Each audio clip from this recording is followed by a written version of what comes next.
Hello, everybody, and welcome to the Seahawk Recap Show with your host, Ryan Koki, and welcome to News of the Week, episode number 13. How are we feeling after week 8, and how are we feeling after the trade deadline? Well, as a Seahawks fan, we actually did something at the trade deadline, so I'm pretty happy about that, and we got a lot to talk about in this week's episode. We're also recapping the trade deadline in this week's episode. So, without further ado, let's get in to the news of the week, shall we? There were no bye weeks this week, so every team did play. And we start off on Thursday night football. The Bills versus the Buccaneers. 24-18. Bills win it on Thursday night football, and a nice bounce back win for the Bills after losing to the Patriots. Not bad at all. It's really been a topsy-turvy kind of season for the Bills. They win one, they lose one that they should win. It's kind of interesting. And the Bucks at 3-4. This was just a revenge kind of game for the Bills, so they were gonna play hard. But for the Bucks, they're in the NFC South. Like I've said multiple times now, their division is a little bit weaker than the rest of the NFL, so they could still potentially make the playoffs. I don't think the NFC South will be decided until maybe week 17 or 18 in the season. I honestly really mean that. I think it'll go down to the wire. Next on the list, we got the Jets versus the New York Giants. It's the Battle of New York, and the New York Jets come out winning in OT 13-10, and there were 24 punts in this game. 24. The Jets at 4-3, not bad considering Aaron Rodgers was supposed to be the QB and didn't even end up starting this season. So, not bad for the Jets and for the Giants. You know what? This is stark contrast to last year, man. You had a really good season last year, but this season you came back down to earth. You guys can just prepare for the 2024 draft because you guys are 2-6, aren't making the playoffs. You know that, but I hope you bounce back in 2024, 2025. We have the Steelers versus the Jaguars. 20-10, Jaguars win. 6-2 for the Jags, not bad at all, solidifying their position at the top of the AFC South. And I think they're going to take the division. I think it'll be between the Texans and Colts for the second place in that division. So we'll see how that makes out. And the Steelers go down to 4-3 on the season. The AFC North, again, I couldn't remember. I thought the Browns and Steelers were both neck and neck for the top of their division. Well, I forgot the Ravens last week are in the AFC North, but the Browns and Steelers are still fighting over that second spot in the AFC North. So I can't wait to see who comes out of that rivalry there. Next up, we have the Commanders at 3-5 versus the Eagles at 7-1. The Eagles win it 38-31. Another close game for the Eagles. It's insane. Another close game for the Eagles. And they're just grinding out wins. They're grinding out wins. And it's nice to see. It doesn't matter how many points you win by. If you win every game almost, then you'll be in the playoffs for sure. For the Commanders, though, 3-5, you guys with your trade deadline selling, I think you guys are now going to pull the shoot. I don't think Ron Rivera is going to stay your head coach. Honestly, I think you guys are going to make a coaching change very soon. This is what a proper rebuild is, Washington. This is what you guys are going to have to go through.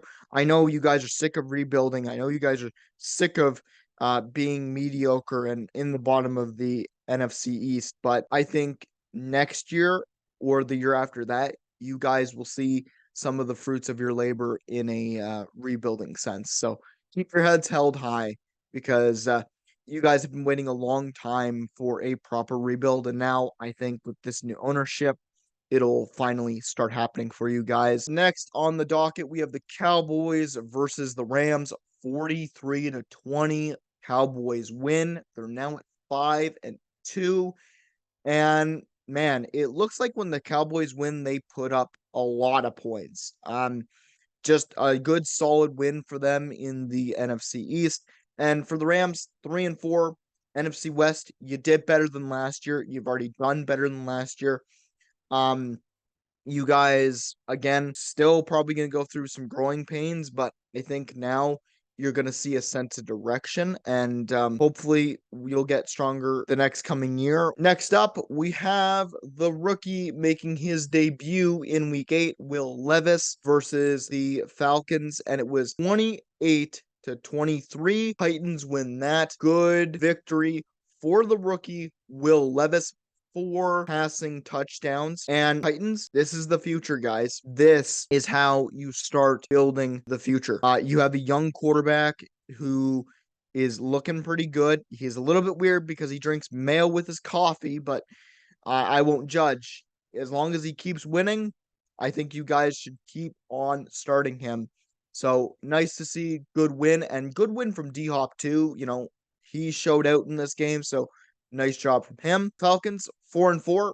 Again, division is still up for grabs. Next on the list, we have the Dolphins versus the Patriots, 21-17. Dolphins win, and Tua Tagovailoa is now 6-0 against Bill Belichick. Okay, I guess Bill Belichick does have a weakness, and that is Tua Tagovailoa. And let's speak on the Dolphins a little bit more, shall we? Tyreek Hill, 8 weeks in, he already has 1,000 receiving yards.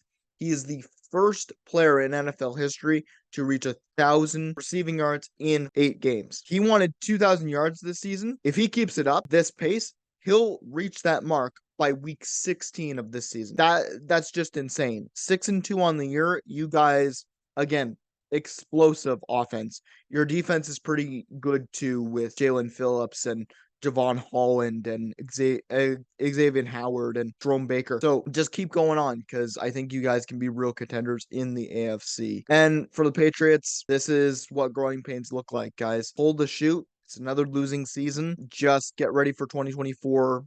Get ready for the draft, because you guys need to figure out what to do with your OC, because your offense has looked horrendous this season. Colts versus the Saints, 38-27. Saints win. 3-5 for the Colts, and I expected a slump. I expected you guys to kind of come crashing down. You guys are still a young team. You lost Anthony Richardson to injury a couple weeks ago. I'm expecting a little bit of a slip up, but first year head coach, young team, so the future is still looking bright right now. If you guys can get a good draft pick, you guys will be in good shape. For the Saints, you're now top of your division in the NFC South. Do you deserve it? I don't know. I don't understand the game plans, but if you make the playoffs, you could show up and stun some teams. Crazier things have happened. So keep on winning. You're 4-3. Good job. Finally, the Panthers win a game on week 8, 1-6. Good job. Good first win for Bryce Young and Frank Reich. Good win. Very close win. You could have lost it, but a nice win nonetheless. 1-6 on the season. Texans, what you can take from this game is that you were only 2 points behind it. You were 2 points from being 500. You should take solace in that. You guys are in a rebuild. You guys are looking great with CJ Stroud. Get to the next game on the list, and it is the Seahawks, 5-2 versus the Browns, who are now 4-3. 24-20, Seahawks win.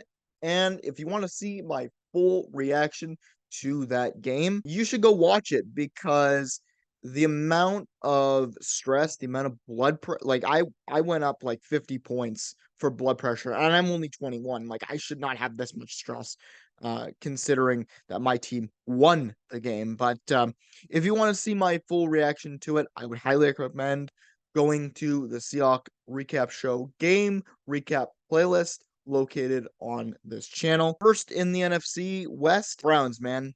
4-3. You guys could still take second in the NFC North. And if the Ravens decide to stop winning, then you could probably make it to the playoffs with your division. So keep on winning, because it's only going to get tougher from here. And you guys almost won this game. You honestly probably should have won this game. We got the Bengals and the 49ers, 31-17. Thank you, Bengals, for beating the 49ers. And you're finally clicking, Bengals. Good job. You guys had a shaky start to the season with the calf injury to Joe Burrow, but you guys are finally getting on the board. Your offense is finally stepping up, and your defense is doing half decent too. So keep it up, and you guys can be a playoff team. For the 49ers, people are going to freak out. It's a 3-game losing streak right now for the 49ers. But remember, Brock Purdy, I don't think he was right in this game. I think when I heard the news that he was coming off of concussion protocol a week after getting hit in the head and taken off the field against the Vikings, I was like, that's not right. Like, you should probably sit him for a game at least, because I don't think putting him out there after he just had a concussion should be a thing, but that's just me. We get to a surprising game.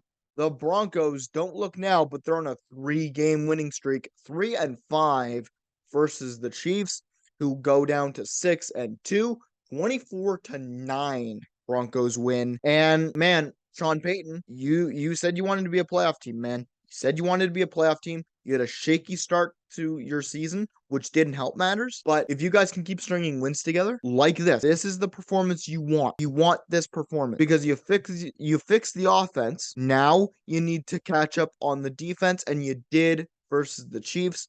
So good on you guys. Keep on winning, and you can make the playoffs. For the Chiefs, your offense needs to be figured out. I don't know what is going on. I don't know what happened here. I didn't get to watch the game, so I saw 24-9 and was like, dude, what's going on? It's only 2 losses on the season, so you're kind of got a good little buffer there, but you guys can't lose like this again next week. Next up, we have the Cardinals versus the Ravens, 31-24. Ravens win, now are 6-2, and the Cardinals are 1-7. Again, like I said multiple times throughout the season, Cardinals, you're rebuilding. Just get a better draft pick, and you guys can really make some noise in the next 2 years if the rebuild is done properly. I believe in you guys. For the Ravens, just keep on winning. Guys are top of your division in the AFC North. Just keep on going, and you'll make the playoffs for sure. And hopefully you'll actually make some noise in the playoffs this go around. Next up, we get to the second to last game on the list, and it is the Chargers at 3-4 versus the Bears, now at 2-6, 30-13. Chargers win. Nice win from the Chargers. Again, I expect you guys to win these type of games. You guys have so much talent. Khalil Mack's on that team. You got Joey Bosa on that team, which is just insane. And then on the offense, you got Justin Herbert, you got Keenan Allen. Those are the kind of wins I expect from you guys. So good win there, 3-4. Keep winning, and you'll get to 500, and then sky's the limit for you guys. Bears, again, we know what you are. We knew that you were rebuilding. We knew that you were coming into the season not doing well. So honestly, you have the first overall pick, and if you keep losing, you can get two picks in the first round, first and second pick in the first round this year. So keep on losing, because that's what you're aiming for right now. The final game on Monday Night Football, it's the Lions versus the Raiders. 26-14. Lions win, and 6-2 now for the Lions. Your division in the NFC North is weak. It is super weak. The only contender really in your division right now is the Vikings, and the Vikings are a 500 team. So I think you guys are somewhat safe. For the Raiders, you guys have made a lot of changes this trade deadline in a regime change, which I will get to.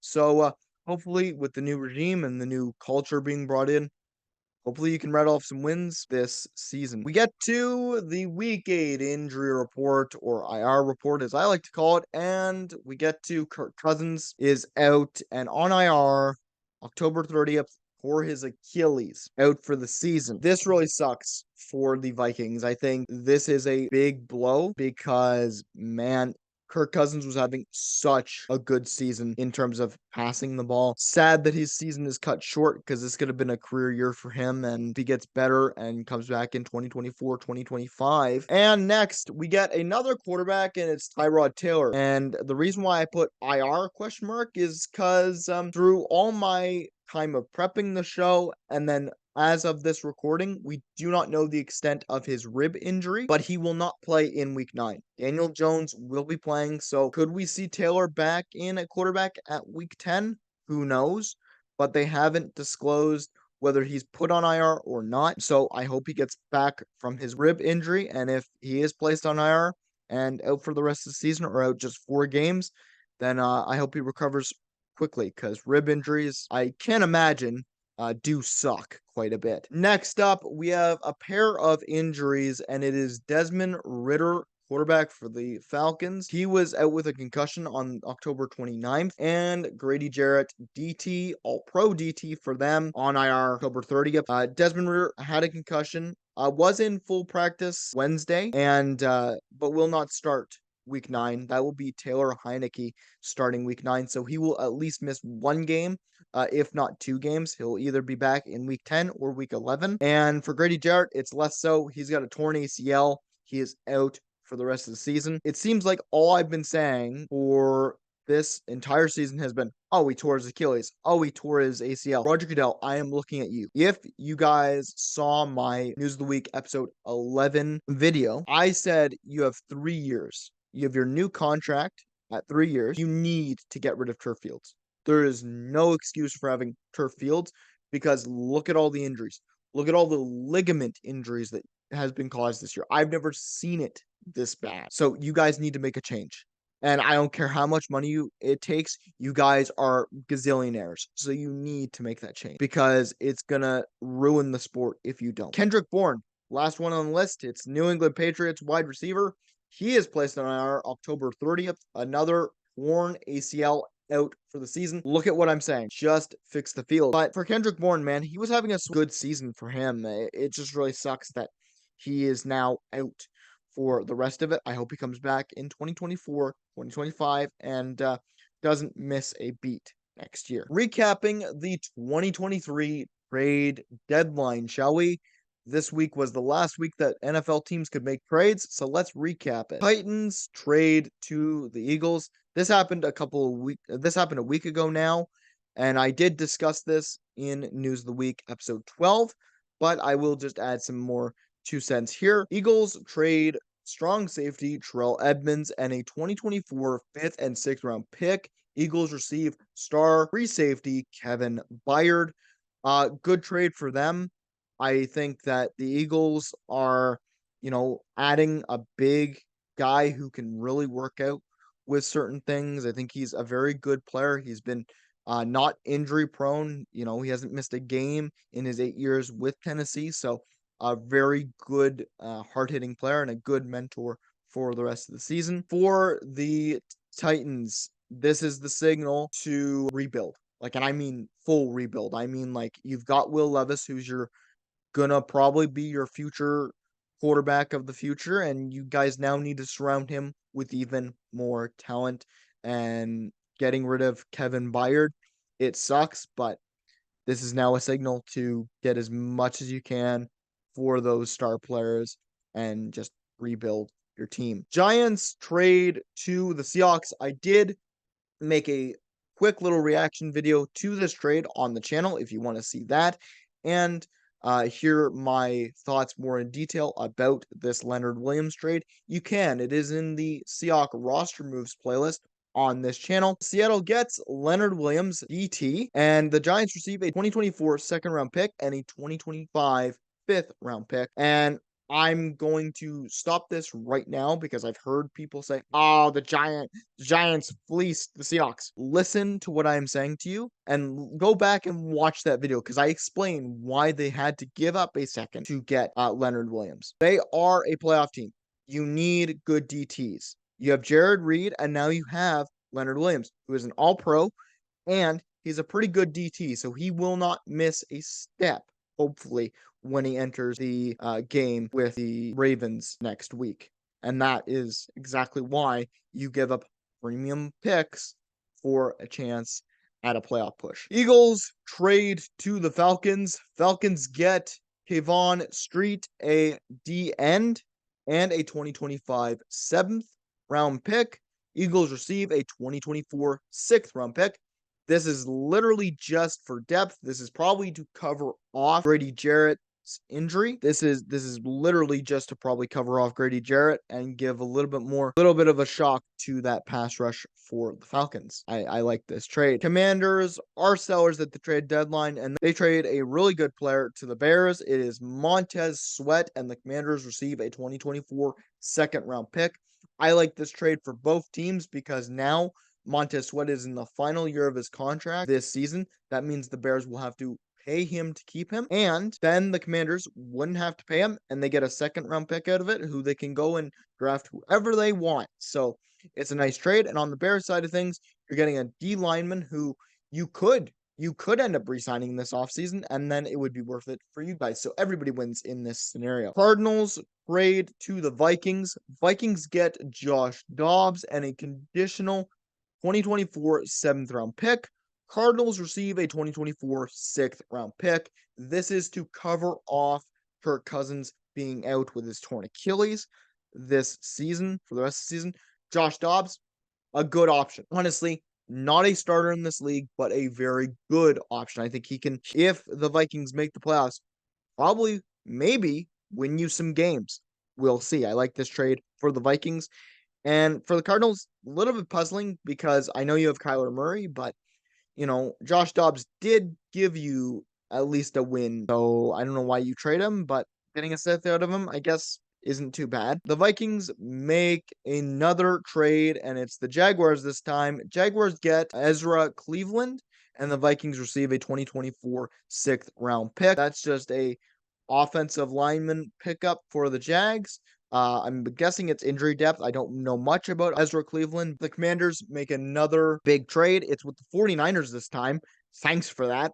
49ers get Chase Young. The Commanders receive a 2024 third round pick. Okay, why? John Lynch, can you stop? Because now their lineup on the D line is Chase Young, Javon Hargrave, who they got in free agency last year. Don't forget Eric Armstead.